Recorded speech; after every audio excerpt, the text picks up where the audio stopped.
In this film, we're just quickly refreshing you on cropping and making sure that if you want to maintain information that you're cropping out, especially if you're cropping in quite severely and into images where details are going to be lost, like we'll see in a minute, we want to make sure that we're unchecking the crop pixel box.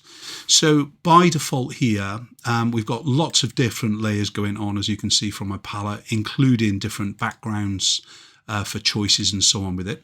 But if I just quickly move a stack of these Polaroids that I've built, and then I hit my crop key and I double click into the image once I've redesigned the kind of the crop position,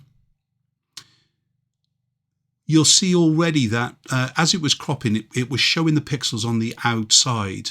So this means that if I kind of grab some of the other layouts below, I can still move them around and they still have all their information. Let me just switch off layer 1 for a minute so we can see it. So you can see here, even though these were off screen, the pixels are still there.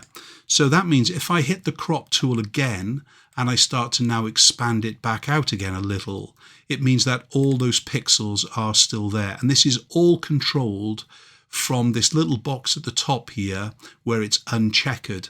Okay, so let's first of all hit the F12 key. The F12 key is the revert key as opened. If you forget it, file, and then it's grayed out now because the file has already been reverted. I just hit the F12 key on the keyboard, but I could just press it here if I forget it. So if I now do the same thing, so in other words, let's select layer 1, and I perhaps switch off some of the other layers below. Yep. So we've got these here. Let me just move layer 4 out. And if we hit the crop key now, so in other words, C on the shortcut on the keyboard is for crop. And if I just click once into the image to bring me up the golden lines, as it were, the crop lines, remember, if it's unchecked, this little box at the top here, it's going to keep all the information. Yep. So if I double click that,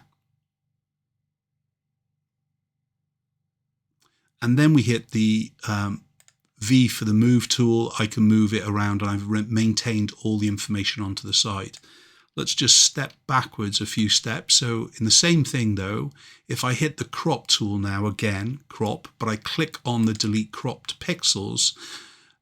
Now at this point, when I crop it, even though there's multiple layers, the detail of the layers off the canvas, off the visible crop, are going to be deleted off there. So if I just move that again, you can see now there has been a crop within that image. Can you see it? It's gone because it maintained the actual kind of cropping of the pixel elements. So my advice to you is, if you're unsure about what your crop is going to be, then make sure that you have that little tick box unchecked, even though it's going to have a increased file size, because obviously it's remembering everything that is there, as it were. You're working on multiple layers anyway, so in fact you're only going to lose a bit of that file. So my advice to you would be, so that you can kind of go back and recover information or do a different design or run even an action with it, you've got that option to kind of still have those pixels that are still there. So in other words, with the uncheckered box, double click in it, still allows us, if I use the frame there as an example for a minute, I can actually move the frame into any position that I want here, back and forth and things. And in the same way, I can go ahead and move any of the layers that might have been cropped off to actually still give me that full kind of Polaroid effect.